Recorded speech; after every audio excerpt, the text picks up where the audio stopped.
that does not tolerate dissent. And they have always been especially ruthless about this when it comes to African Americans. A perfect example of this was seen in the case of Samuel Yet. Mr. Yet was an award-winning journalist who had earned a master's degree from Indiana University, was a U.S. Air Force veteran of the Korean War, and served as special assistant for civil rights to the director of the U.S. Office of Economic Opportunity. He was also a professor of journalism at Howard University and a columnist for several magazines and newspapers. In 1968, Yet had become the first African-American reporter hired by Newsweek magazine, and he quickly became their Washington, D.C. bureau correspondent. Within 3 years later, he wrote a book that exposed high-level plans within the United States to use birth control and abortion as instruments of black genocide. Then immediately after his book was released to the public, Yet was called into his supervisor's office and fired. At that meeting, he was informed that his dismissal had been orchestrated by the Nixon White House. The next year, Yet told the New York Times that pressure had been put on Newsweek to get him out of Washington. Then later, despite the fact that his book was selling well, had received at least 2 national awards, and was being used as a textbook in over 100 colleges, Yet's publisher dropped him and the book went off the market. What's important to recognize about this situation and others like it was that this family planning cartel was sending a message to those who might have influence within the African American community, whether they were politicians or journalists or college professors or civil rights leaders. They were being warned that when it comes to population control, they only had 2 options. They could either get on board with it or they could keep their mouths shut. And when people like Samuel Yet told them what they could do with their 2 options, they paid a price that few others had the character or the courage to pay. The copyright to Samuel Yet's book was eventually given back to him. Then, in 1982, Yet used his own money to republish it. The foreword of that edition was written by a well-known civil rights activist and co-founder of both the Harlem Writers Guild and the National Cultural Committee of the NAACP. His name was John Oliver Killens, and in that foreword, he gave his analysis of the relationship between family planning and the black community. The American ruling class had made a hard decision. Americans of African descent would either accept the miserable lot or die.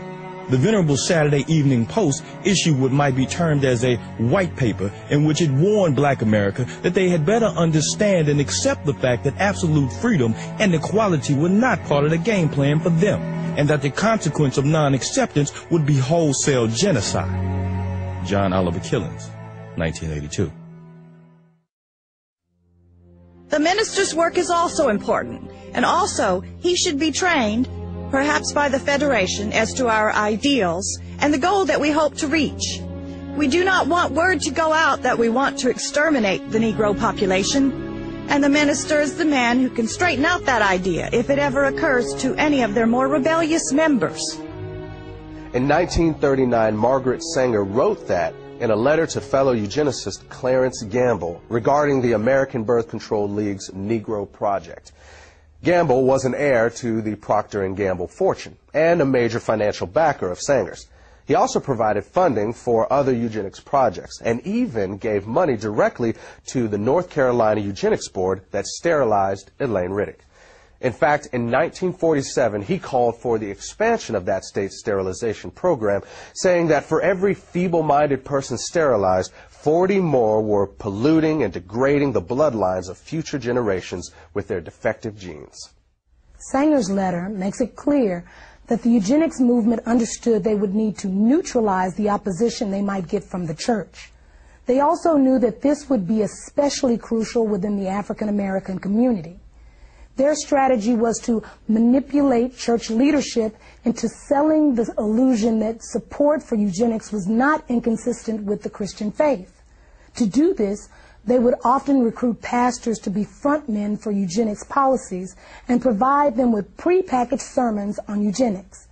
They also held contests in which awards would be given to the ministers who came up with the best pro-eugenics sermons on their own. This approach proved so effective that an almost identical strategy would be adopted by the American abortion lobby.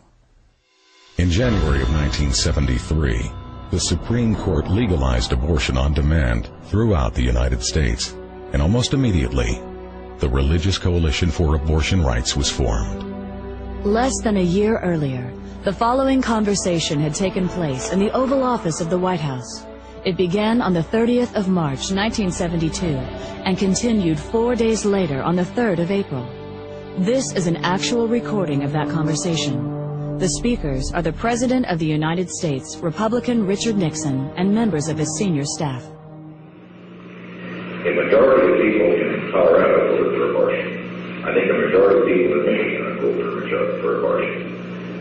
I think in both cases, well, certainly in Michigan, they will vote for it because they think that what's going to be aborted generally are the little lax aspects.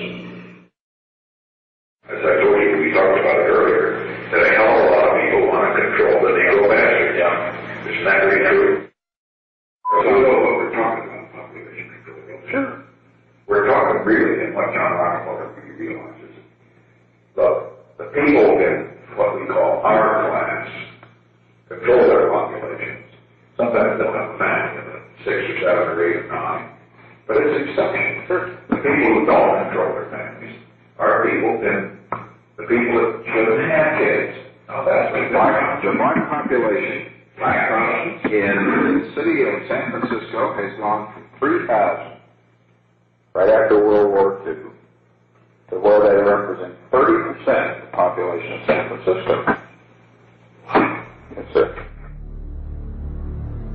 The Religious Coalition for Abortion Rights was originally created with the financial backing of John Rockefeller, and its current president is an African American who was once appointed to the Washington, D.C. City Council by Richard Nixon. In the early 1990s, the organization changed its name and is today known as the Religious Coalition for Reproductive Choice.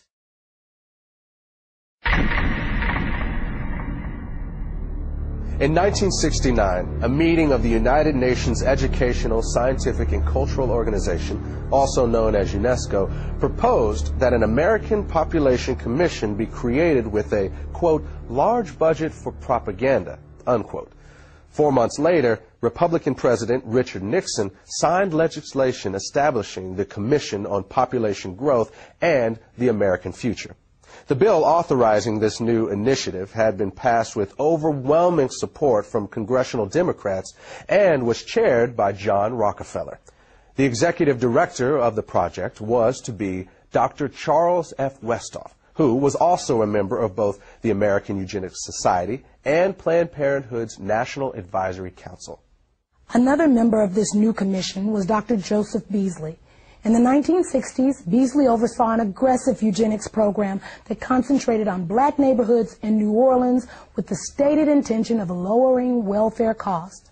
This project would eventually be described by Planned Parenthood President Alan Guttmacher as the #1 success story in the history of American birth control movement. It also led to Beasley being elected chairman of the board of Planned Parenthood in 1970. Then in 1975, Beasley was sent to federal prison for conspiring to defraud the U.S. government of $778,000 that had been allocated for the project. In court, a local black civil rights activist named Sherman Copeland testified that he took payoffs from Beasley for helping him to convince residents of the targeted neighborhoods that birth control was not black genocide. In 1969, William H. Draper was appointed to represent the United States on the United Nations Population Commission. Draper had once proposed that government-sponsored population control efforts among the poor be accelerated in order to deal with racial unrest and to cure what he called the ghetto problem. Draper was on the governing body of Planned Parenthood and had personally raised more than $4 million for the organization. That same year, a New York Times article about Planned Parenthood said the organization's board of directors was dominated by people who were both white and wealthy. The article went on to quote one of those board members as saying, What it all comes down to is that we want the poor to stop breeding, while we